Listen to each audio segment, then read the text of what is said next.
Friends, welcome back to our channel moms daily. ഇന്ന് ഞാൻ വന്നിരിക്കുന്നത് ഒരു സ്പെഷ്യൽ പലഹാരമായിട്ടാണ്.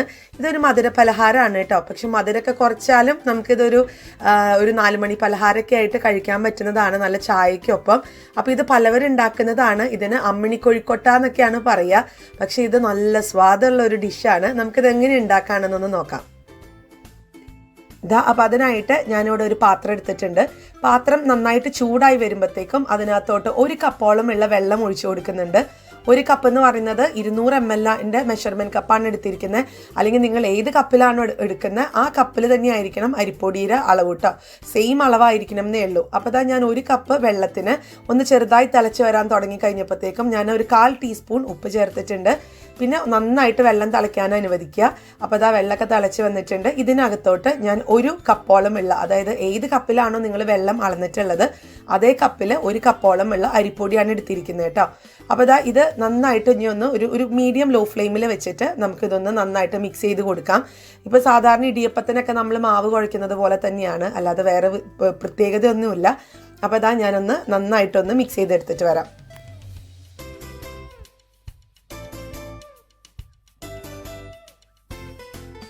അപ്പം ഞാൻ നന്നായി മിക്സ് ചെയ്തതിന് ശേഷം ഞാനിത് ഫ്ലെയിമൊക്കെ ഓഫ് ചെയ്ത് ഒരു 2 മിനിറ്റോളം നമുക്ക് ഈ ഒരു അരിപ്പൊടി ഈ പാത്രത്തിൽ തന്നെ ഒന്ന് വെച്ചേക്കാം.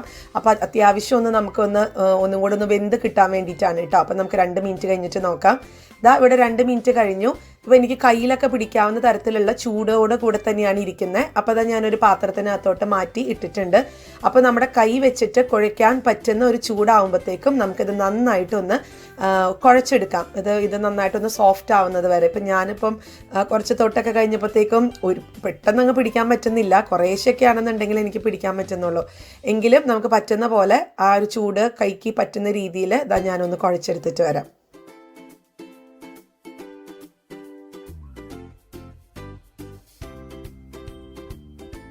ഞാനപ്പോൾ ഇങ്ങനെ കുഴച്ചെടുത്ത് വന്നിട്ടുണ്ട് കേട്ടോ. കണ്ടോ, നല്ല സോഫ്റ്റ് ആയിട്ട് കിട്ടിയിട്ടുമുണ്ട്.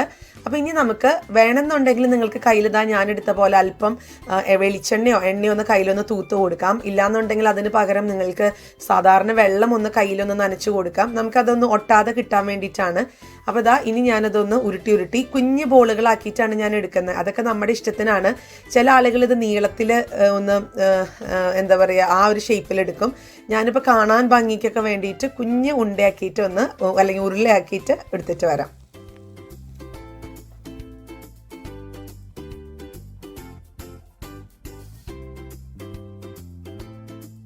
അപ്പോൾ പിന്നെ അതുപോലെ നമ്മുടെ വിന്നറിനെ അനൗൺസ് ചെയ്തത് കേട്ടോ. ഇന്നലെയായിരുന്നു നമ്മൾ വിന്നറിനെ അനൗൺസ് ചെയ്തത്. അല്ലെങ്കിൽ നമ്മൾ ലൈവിൽ വന്നിട്ടാണ് നമ്മൾ നറുക്കെടുപ്പൊക്കെ എടുത്തത്. അപ്പോൾ 3 വിന്നേഴ്സാണ് നമുക്കുള്ളത്. അപ്പോൾ അത് പേരും കാര്യങ്ങളും ഒക്കെ നമ്മൾ സംസാരിച്ചിട്ടുണ്ട്. അതിനകത്ത് 2 പേര് നമ്മളെ കോൺടാക്ട് ചെയ്തായിരുന്നു. നമ്മളും അവർ തിരിച്ച് കോൺടാക്ട് ചെയ്തു.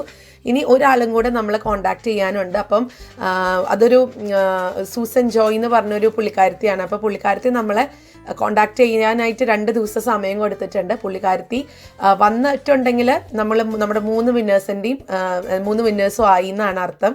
പുള്ളിക്കാരത്തി വന്നില്ല എന്നുണ്ടെങ്കിൽ നമുക്ക് പകരം വേറൊരാളെ ചൂസ് ചെയ്യാം. അപ്പം ഞങ്ങൾ പുള്ളിക്കാരത്തി വരാൻ വേണ്ടിയിട്ട് വെയിറ്റ് ചെയ്യാണ്.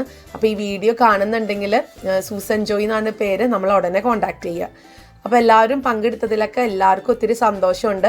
ഞാൻ ആദ്യം ഓർത്തത് ഇതിന് തന്നെ ഒരു വീഡിയോ ഇടാമെന്നാണ്. പക്ഷെ അത് ഒന്നും പ്രത്യേകിച്ച് എനിക്ക് പറയാനൊന്നുമില്ല. നമ്മൾ വിന്നേഴ്സിന് ചൂസ് ചെയ്തു, എല്ലാം ഭംഗിയായിട്ട് നടന്നു. അപ്പോൾ ഇനി പ്രൈസ് കൊടുക്കാമെന്നുള്ളൊരു കാര്യം മാത്രമേ ഉള്ളൂ.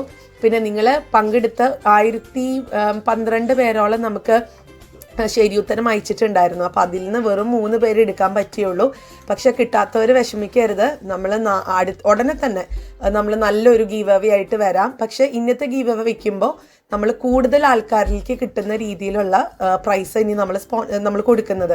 ഇതിപ്പോൾ നമ്മുടെ ആദ്യത്തെ ഗീവ് അവേ ആണ്. മംസ് ഡെയിലി എന്ന് പറഞ്ഞാൽ നമ്മുടെ ഈ ചാനൽ ഇതുവരെ ഒരു ഗീവ് അവേ നടത്തിയിട്ടില്ല. അപ്പോൾ നമുക്ക് അതുകൊണ്ടാണ് ആദ്യത്തെ പ്രാവശ്യം കുറച്ചങ്ങ് നമ്മളൊരു നല്ലൊരു എമൗണ്ട് കൊടുക്കാമെന്ന് ഓർത്തത്. പക്ഷെ ഇനി നമ്മൾ മുന്നോട്ട് പോകുന്നതോറും കൂടുതൽ ആൾക്കാർക്ക് ആ പൈസ കിട്ടത്തക്ക രീതിയിൽ, പിന്നെ നമ്മുടെ ഈ ചാനലിൽ നമ്മൾ പൈസ മാത്രമേ നമ്മൾ ഗീവ് അവേ ആയിട്ട് കൊടുക്കുന്നുള്ളൂ. എങ്കിലാണ് മറ്റുള്ളവർക്ക് ഉപകാരപ്പെടുത്തുള്ളൂ. അതുകൊണ്ടാണ് കേട്ടോ. അപ്പോൾ ശരി, നമുക്ക് വീഡിയോയിലോട്ട് വരാം. ഞാനിതുപോലെയൊക്കെ റോളുകളൊക്കെ ആക്കിയെടുത്ത് വന്നിട്ടുണ്ട്. നല്ല ഭംഗിയുള്ള ഉണ്ടകളൊക്കെ ആയിട്ടാണ് വന്നിരിക്കുന്നത്. കുഞ്ഞു കുഞ്ഞു മുട്ടയുടെ പോലെയൊക്കെയാണ് ഇരിക്കുന്നത്. കുഞ്ഞുങ്ങൾക്കൊക്കെ ഞാനത് കുഞ്ഞുങ്ങൾക്ക് ഉണ്ടാക്കി കൊടുത്തപ്പോൾ അവർക്ക് ഭയങ്കര സന്തോഷമായിരുന്നു അത് കാണാനൊക്കെ. ഇനി നമ്മൾ ചെയ്യാനുള്ളത് ഈ നമ്മൾ ഉരുട്ടി വെച്ചിരിക്കുന്ന ഉരുളകളൊക്കെ നമ്മൾക്കിതൊന്ന് ആവിയിലൊന്ന് വേവിച്ചെടുക്കണം. നിങ്ങൾക്കിപ്പോൾ ഇതുപോലെ സ്റ്റീമർ ഇല്ലാന്നുണ്ടെങ്കിൽ ഇഡ്ഡലി തട്ടിലാണെന്നുണ്ടെങ്കിൽ നമുക്ക് വേവിച്ചെടുക്കാം കേട്ടോ. ഞാനിപ്പോൾ ഇത് ഒരുമിച്ച് ഇത് ഒരൊറ്റ പ്രാവശ്യം നമുക്കിതെല്ലാം കിട്ടുമല്ലോ എന്ന് ഓർത്തിട്ടാണ് ഞാനൊരു സ്റ്റീമറിൽ സ്റ്റീം ചെയ്തെടുക്കുന്നത്. അപ്പോൾ നമുക്കിതൊരു 20 മിനിറ്റോളം ഒരു മീഡിയം ലോ ഫ്ലെയിമിലിട്ടിട്ട് നമുക്കൊന്ന് സ്റ്റീം ചെയ്തെടുക്കാം. അപ്പോൾ നല്ല സോഫ്റ്റ് ആയിട്ട് കിട്ടും ചെയ്യും നമുക്ക്. പിന്നെ നിങ്ങൾക്ക് വേണമെന്നുണ്ടെങ്കിൽ കുറേ പേര് കംപ്ലൈൻറ്റ് പറയുന്നതാണ് ഇതിൽ നിന്ന് പോകുന്ന വെള്ളമെല്ലാം ഇതിനകത്ത് ഇറങ്ങിക്കെടുക്കും എന്നുള്ളത്. പക്ഷെ അത് വലിയ കുഴപ്പമൊന്നുമില്ല. കാരണം ഒത്തിരി വെള്ളം നനയൊന്നുമില്ല. ഇനിയിപ്പോൾ അങ്ങനെ പേടിയുണ്ടെന്നുണ്ടെങ്കിൽ നിങ്ങൾക്കൊരു തുണി ഇങ്ങനെ മേലോട്ട് ആക്കി ഒന്ന് ടൈറ്റ് ചെയ്ത് വെച്ചാൽ മതിയാവും.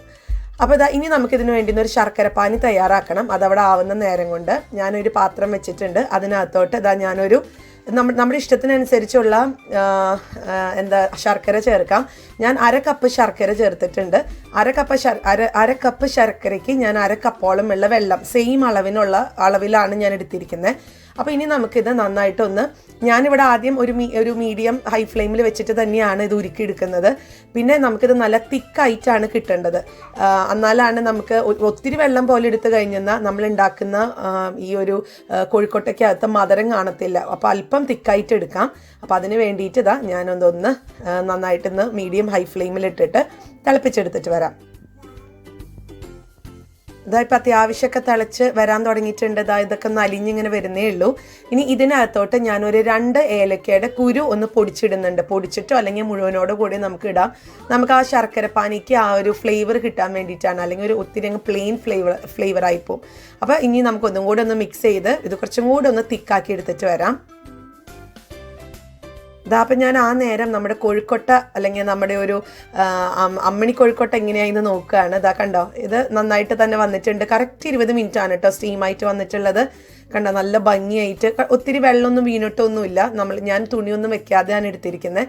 ഇനി നമുക്ക് ഇതൊന്നൊരു പാത്രത്തിനകത്തോട്ട് ഒന്ന് മാറ്റി വയ്ക്കാം.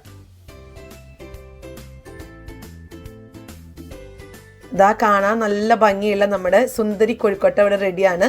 അപ്പം നമുക്ക് ഇനി ശർക്കരപ്പാനിയുടെ കാര്യം നോക്കാം. അപ്പോൾ ഇതിവിടെ ഇരിക്കട്ടെ, ഇതൊന്ന് ചൂടാറി വരട്ടെ. ശർക്കരപ്പാനി ഇപ്പം അത്യാവശ്യം തിക്കൊക്കെ ആയിട്ട് വന്നിട്ടുണ്ട്. നന്നായി തിളച്ചൊക്കെ വന്നിട്ടുണ്ട്. ഈ ഒരു സമയത്ത് ഇതിനകത്തോട്ട് ഞാൻ ഒരു കാര്യം ചേർക്കുന്നുണ്ട്. ഒന്നുമല്ല, ചിരകിയ തേങ്ങ, നല്ല ഫ്രഷ് ആയിട്ട് ചിരവിയ തേങ്ങ ചേർക്കാൻ നോക്കുക. അത് നമ്മുടെ ഇഷ്ടത്തിനൊക്കെ ചേർക്കാം. ഞാനിവിടെ ഒരു 1/4 കപ്പോളം ഉള്ള തേങ്ങയാണ് ചേർത്തിട്ടുള്ളത്. എന്നിട്ട് നമുക്കത് നന്നായിട്ടൊന്ന് മിക്സ് ചെയ്ത് കൊടുക്കാം. അപ്പോൾ ഇതൊക്കെ ചെയ്യുമ്പോൾ ഞാനൊരു മീഡിയം ഹൈ ഫ്ലെയിമിൽ തന്നെയാണ് വെച്ചിരിക്കുന്നത്. നമ്മൾ അടുത്തുണ്ട് എന്നുണ്ടെങ്കിൽ നമുക്കൊരു മീഡിയം ഹൈ ഫ്ലെയിമിൽ വെക്കാം. അപ്പോൾ 1 മിനിറ്റോളം ഇളക്കി കൊടുത്തിട്ടുണ്ട്. ഇനി ഇതിനകത്തോട്ട് നമ്മൾ എടുത്ത് വെച്ചിരിക്കുന്ന കൊഴുക്കട്ടം കൂടെ ഞാനൊന്ന് ചേർത്ത് കൊടുത്തിട്ടുണ്ട്. ഇനി നമുക്കത് നന്നായിട്ടൊന്ന് മിക്സ് ചെയ്യാം. ഇനി നമുക്ക് പതുക്കെ ഒരു മീഡിയം ലോ ഫ്ലെയിമിൽ ഇട്ടിട്ട് ഈ ഒരു ശർക്കരപ്പാനി വറ്റി വരുന്നത് വരെ ഒന്ന് ഇളക്കിക്കൊണ്ടിരിക്കാം. പിന്നെ ഇതൊക്കെ നമ്മുടെ ഇഷ്ടമാണ്. ചില ആൾക്കാർക്ക് ഇതൊരു പായസം പോലെ ഒരു ഒരു കുഴി ഉള്ള പാത്രത്തിലൊക്കെ ഇങ്ങനെ ഈ ശർക്കരപ്പാനി കോരി കുടിക്കാനും ഇടയ്ക്ക് ഇതൊന്ന് ഈ ഒരു കൊഴുക്കട്ട വായിലിടാനൊക്കെ ആയിരിക്കും ചിലവർക്ക് ഇഷ്ടം. എന്നാൽ ചിലവർക്ക് ഇത് ഇച്ചിരി ഡ്രൈ ആയിട്ട് കഴിക്കാനായിരിക്കും ഇഷ്ടം. ഞാനിന്നിപ്പോൾ ഇവിടെ ഇച്ചിരി ഡ്രൈ ആയിട്ടാണ് എടുക്കുന്നത്. കാരണം ഇതൊരു ശർക്കരപ്പാനിയുടെ ചാറൊന്നും കുഞ്ഞുങ്ങൾ അങ്ങനെയൊന്നും ഊതി കുടിക്കുകയൊന്നുമില്ല. അവർക്കതൊരു ബുദ്ധിമുട്ടാണ് അങ്ങനെ കഴിക്കാൻ. അപ്പോൾ അതുകൊണ്ട് ഞാൻ കുറച്ച് തിക്കായിട്ട് എടുത്ത് നന്നായിട്ട് വരട്ടിയത് തന്നെ എടുക്കുന്നത്. അപ്പോൾ അവർക്കൊരു മുട്ടായി കഴിക്കുന്നത് പോലെ ഈ ഒരു കോഴിക്കോട്ട കഴിക്കാൻ പറ്റും.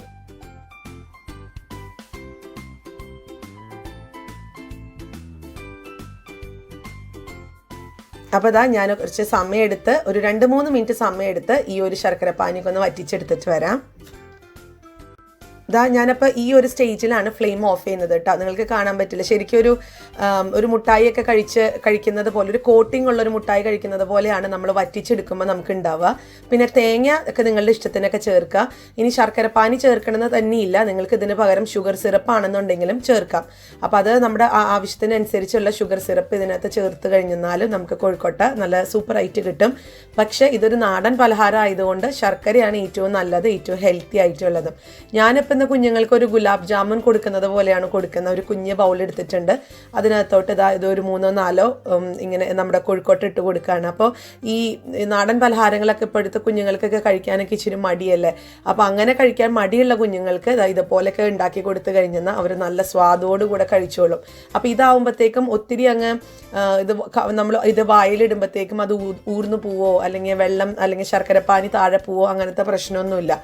അപ്പോൾ എന്താ പറയുക, അപ്പോൾ എല്ലാവരും ട്രൈ ചെയ്ത് നോക്കുക. വളരെ സിമ്പിളായിട്ടുള്ള റെസിപ്പിയാണ്, വളരെ ഹെൽത്തി ആയിട്ടുള്ള റെസിപ്പിയാണ്. നിങ്ങൾക്ക് തീർച്ചയായിട്ടും ഇത് ഇഷ്ടപ്പെടും. ഇതിപ്പോൾ ഇതൊരു പുതിയ ഡിഷൊന്നുമല്ല, വളരെ പണ്ടേ മുതൽക്കുള്ള നമ്മുടെ അമ്മച്ചിമാരൊക്കെ ഉണ്ടാക്കുന്ന ഒരു ഡിഷ് തന്നെയാണ്. പിന്നെ അത് നമ്മൾ കുറച്ച് വറ്റിച്ചെടുത്തു എന്ന് മാത്രം. അപ്പോൾ എല്ലാവരും ട്രൈ ചെയ്ത് നോക്കിയിട്ട് ഇഷ്ടപ്പെടുവാണെന്നുണ്ടെങ്കിൽ ലൈക്ക് ചെയ്യാനും ഷെയർ ചെയ്യാനും കമൻറ്റ് ചെയ്യാനൊന്നും മറക്കരുത്. ഒപ്പം നമ്മുടെ ഈ ചാനൽ നിങ്ങൾ ആദ്യമായിട്ടാണ് കാണുന്നതെങ്കിൽ സബ്സ്ക്രൈബ് ചെയ്യാനും മറക്കരുത് കേട്ടോ. അപ്പോൾ നമുക്ക് അടുത്തൊരു വീഡിയോ ആയിട്ട് ഉടനെ കാണാം. അൻറ്റിൽ ദെൻ ബൈ.